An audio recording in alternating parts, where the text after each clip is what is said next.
आज हमारा दिल्ली गेट से बरूखाना तक सफ़र था और इसको मियाँ यूसुफ सल्लू के हवेली भी कहते हैं।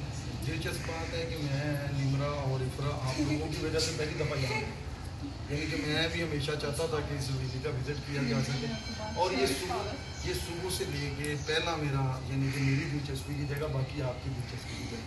तो आइए देखते हैं इस हवेली को, ये कैसी आप लोग भी बातें करें, वीडियो बन रही है, कैसा फील किया आपने टूर को?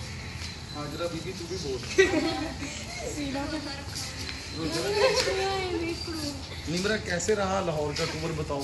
बहुत अच्छा, एक्सपेक्टेशन से ज़्यादा था। तो इस हवेली को देख के कैसा लगा?